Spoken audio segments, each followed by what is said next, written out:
एक जिला सहकारी बैंक में 27 नौकरियां निकलती हैं और उन 27 नौकरियों में से लगभग 25 नौकरियां भाजपा के नेताओं के बच्चों को मिलती हैं या उनसे संबंधित कार्यकर्ताओं को मिलती हैं और उसमें 5-6 नौकरियां संविधान के हिसाब से मिलनी चाहिए SC ST को। मैडम 2 मिलती है मात्र। आप संविधान का गला घोटने का काम करेंगे। मैं भारतीय ओबीसी महासभा की नेशनल कन्वेनर भी हूँ। यहाँ बैठ के झूठी बातें मत कीजिए। आपसे ज्यादा जमीन पर काम करते हैं, आंकड़ों पर बात करते हैं। यहाँ बैठ के बतियाने से काम नहीं चलेगा। वोट चोर हो तो गद्दी छोड़नी पड़ेगी। तो मैं तो कह रही हूँ वोट चोर गद्दी छोड़, तो छोड़िए ना गद्दी, दीजिए इस्तीफा। दूसरी बात मैं ये कहूंगी कि बार बार मैं जेनजी की बात हो रही थी। उत्तर प्रदेश में सत्यवीर सिंह लोधी 16 साल का युवक पुलिस हिरासत में मार दिया गया। ये जेनजी के साथ हो रहा है। वही हरदोई में रवि राजपूत उसे पुलिस हिरासत में मार दिया गया। ये जेनजी के साथ भाजपा में हो रहा है। लोग कहते हैं जी हमें नौकरियां दो, ये डंडे बरसाते हैं। आरक्षण की बात करो तो डंडे बरसाते हैं। SC ST तक का आरक्षण खा जाते हैं। तो खुद ही संजू वर्मा जी ने जोश जोश में अपनी पूरी पोल खोल दी। खुद इन्होंने बाकी और सीटें भी बता दी, कहां कितने वोटर्स डिलीट हुए। यही तो प्रश्न है। चाहे कांग्रेस जीती हो कोई बात नहीं, हम तो हमारी जीती हुई सीटों में क्या फर्जीवाड़ा तो मैडम है, मान लिया आपने। और जितना गुस्सा आप अभी कर रही है ना कि मोदी जी आए और जी बसंत आ गई, तो बसंत का इंतजार कर रही थी वो शिवपुरी की लड़की जिसका बलात्कार मंदिर के ही महंत ने किया, मंदिर के ही अंदर किया। प्रेग्नेंट हो गई, 1 साल हो गया, बच्चा भी पैदा हो गया।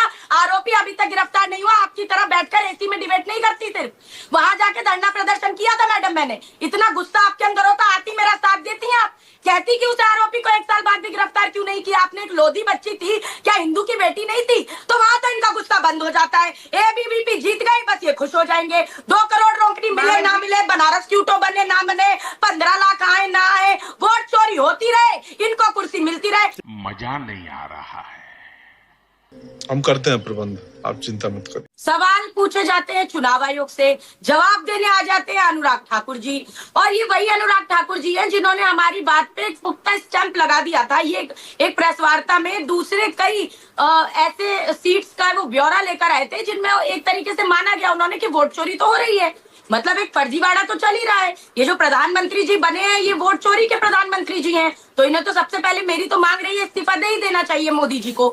लेकिन अब प्रश्न ये आता है कि उन अनुराग ठाकुर जी से कोई हलफनामा चुनाव आयोग के द्वारा नहीं मांगा गया, जबकि उन्होंने भी प्रेस वार्ता की, उन्होंने भी वही तथ्य रखे जिस तरह राहुल गांधी जी ने एक सीट को लेकर रखे थे। राहुल गांधी जी पर प्रश्न उठा दिए गए, देश से माफी मांगिए नहीं तो हलफनामा पेश कीजिए। अनुराग ठाकुर जी से ऐसा क्यों नहीं कहा गया? और दूसरी बात यह कि क्या ये चुनाव आयोग और बीजेपी का कोई साफ तौर पर संबंध नहीं दिखाई देता इससे? क्योंकि अभी भी देखिए जब राहुल गांधी जी ने प्रेस वार्ता की, कुछ ही देर बाद आ गए अनुराग ठाकुर जी फिर प्रेस वार्ता करने। अरे भाई आपसे सवाल नहीं पूछा जा रहा है, विपक्ष के मुख्य नेता सवाल पूछ रहे हैं चुनाव आयोग से। अब आप कह रहे हैं कि ये बातें हमने कह दी, हम कह रहे हैं एक और सीट हम अलंद का लेकर आए। अब आप ये बताइए कि जिस तरीके से आंकड़ा हमने पेश किया, सबूतों के साथ पेश किया, अभी ये कह रहे हैं 27% ऐसे वोटर्स इन्होंने दिखाए जो 20 वर्ष की आयु से कम है। कुछ वोटर्स की एक लिस्ट जारी की जो आंकड़ा दिया चुनाव आयोग के द्वारा बिहार के अंदर 100 वर्ष की ऐसे लोग हैं, 80 साल के लोग हैं जो पहली बार वोटर लिस्ट में जिनका नाम है। एक मिनट साधना, एक सेकंड पहले इसी मुद्दे पर रहते हैं। आपने कहा कि जब चुनाव आयोग पर हमला करते हैं तो बीजेपी जवाब देने क्यों आती है? अरे भाई चुनाव आयोग पर हमला करके आप निशाना बीजेपी पर ही लगा रहे हैं, तो बीजेपी जवाब देगी क्यों नहीं देगी? आप यही तो कह रहे हैं ना, वोट चोरी सरकार ने की, वोट चोरी बीजेपी ने की, तो बीजेपी इसलिए जवाब देती है।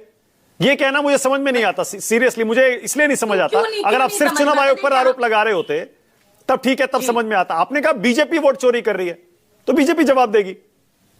देखिए मैं तो ये चीज कह ही रही हूं ना आदरणीय मानक जी, मैं ये कह रही हूँ हम सवाल पूछते बिलबिलाते क्यों? पहले अभी आप सुन लीजिएगा, संजू वर्मा जी कैसे कैसे चीखेंगी, चिल्लाएंगी, बौखला जाएंगी। अभी खुद ही आपको समझ में आ जाएगा कि ये बात ऐसे बात करेंगी जैसे भाजपा की प्रवक्ता नहीं, ये चुनाव आयोग की प्रवक्ता है।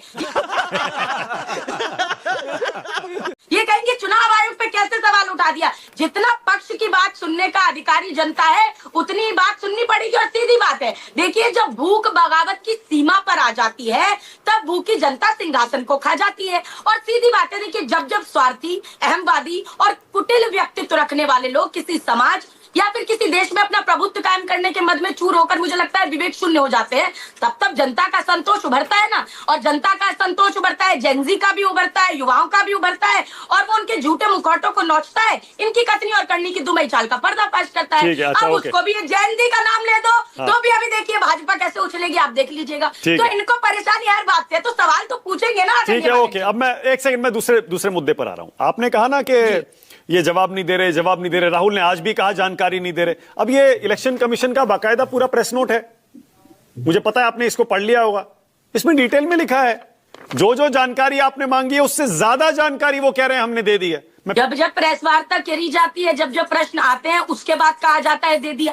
अब और चुनाव आयोग पर कितना भरोसा हम कर सकते हैं? तो हमें पता है जब हम भाई कहते हैं डिजिटल प्रोवाइड करा दीजिए तो आपके पास हमारे लिए प्रोवाइड नहीं होता, आप हमें नहीं देते। हम एक सीट का ब्यौरा जब लाते हैं महादेवपुरा का तो हम दे पाते हैं आपको 6 महीने में। और अनुराग ठाकुर जी 1-2 दिन बाद ही प्रेस वार्ता करते हैं और इतनी सारी सीटों का आंकड़ा आ जाता है। कहां से आ गई उनके पास आंकड़े? ये उनके पास मुझे लगता है मैनुअल तो प्रोवाइड नहीं हुआ होगा, ये तो डिजिटल होगा, क्योंकि इतनी जल्दी तो इंसान के लिए बड़ा असंभव है। और जिस तरह के आंकड़े आते हैं कि नंबर है दूसरे प्रदेश के, ओटीपी जा रहा है दूसरे प्रदेश के नंबर पे, और आप यहाँ पर फॉर्म सबमिशन आप यहाँ कर्नाटक के अंदर चला रहे। अरे देवा, ये गड़बड़ है बाबा। तो ये कैसे पॉसिबल है? ओके, संजू वर्मा, 36 सेकंड के अंदर एक ही नंबर से 2 फॉर्म भर दिए जाते हैं। ओके, संजू वर्मा, आदमी कैसे 2 आवेदन भर देगा ये बता दीजिए। ओके, संजू तो प्रश्न तो है, संजू कौन झूठ बोल रहा है? चुनाव आयोग। संजू वर्मा कौन झूठ बोल रहा है? पहली बात तो कांग्रेस के प्रवक्ता को बोल दूं, संजू वर्मा को इनसे सर्टिफिकेट की जरूरत नहीं है।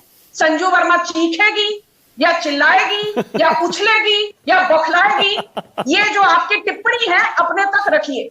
आपसे सर्टिफिकेट की जरूरत नहीं है, इसलिए शांत हो जाइए, पानी पी लीजिए।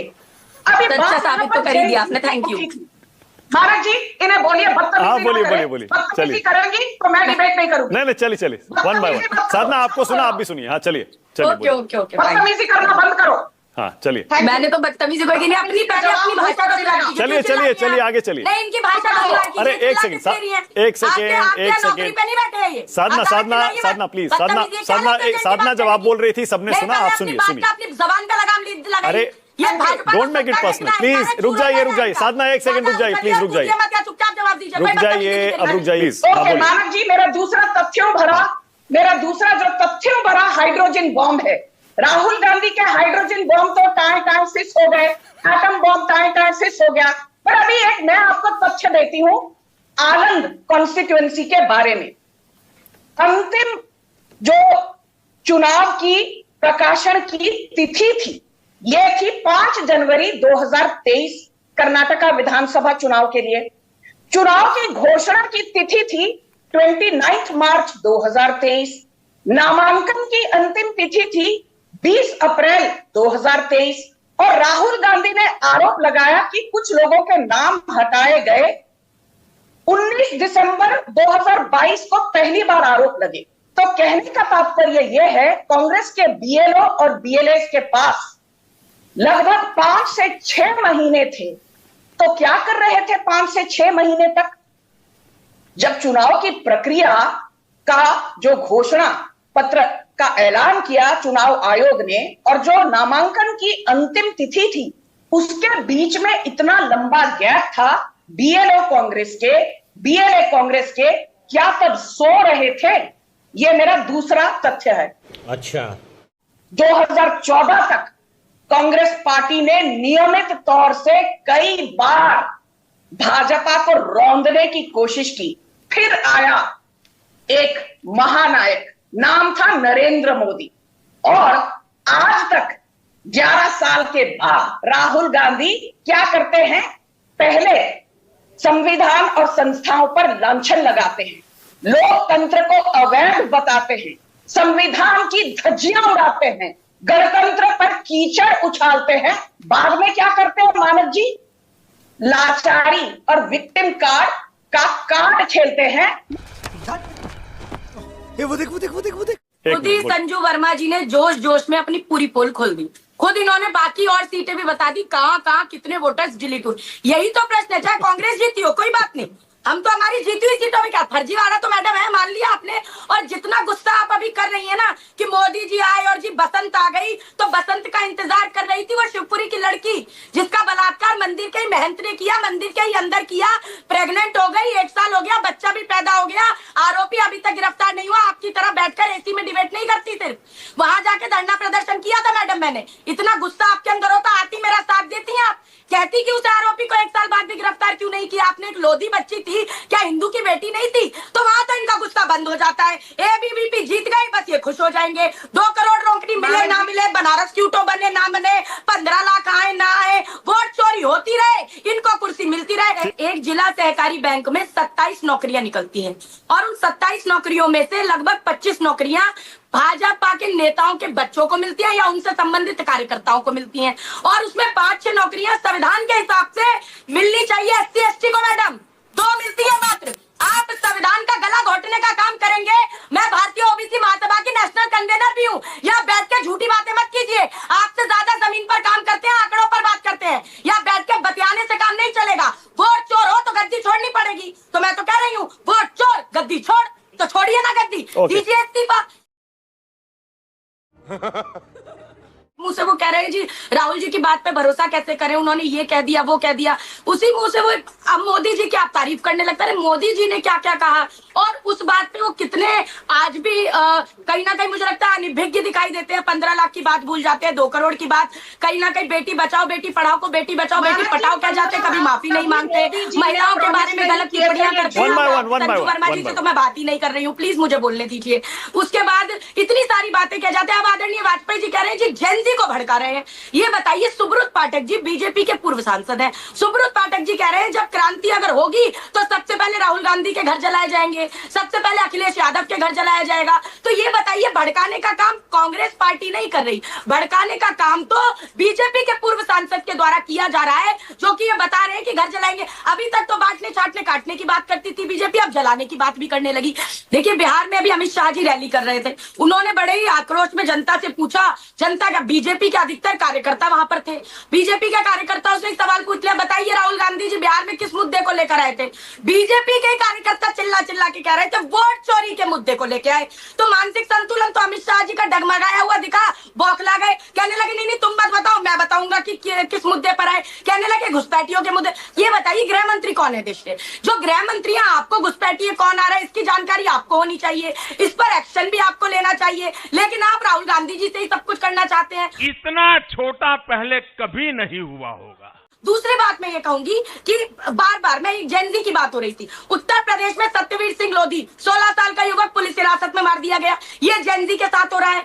वही हरदोई में रवि राजपूत उसे पुलिस हिरासत में मार दिया गया, ये जेनजी के साथ भाजपा में हो रहा है। लोग कहते हैं जी हमें नौकरियां दो, ये डंडे बरसाते हैं, आरक्षण की बात करो तो डंडे बरसाते हैं, SC ST तक का आरक्षण खा जाते हैं। और मैं एक बात जरूर कहूंगी कि मोदी जी इसलिए बुरा ना माना करें राहुल जी की बातों का, जब सवाल पूछते हैं कि कृष्ण भगवान ने कहा है ना अधिकार खोकर संजू एक सेकंड एक करके वन बाय वन, अधिकार खोकर बैठे रहना ये महादुष्कर्म है और न्यायार्थ अपने बंधु को भी दंड देना धर्म है। तो अगर न्याय की बात होगी तो हम तो सवाल भी पूछेंगे और दंड अगर चुनावी राजनीति में चुनावी मैदान में देना पड़ेगा तो बिल्कुल ठीक है। खेलना।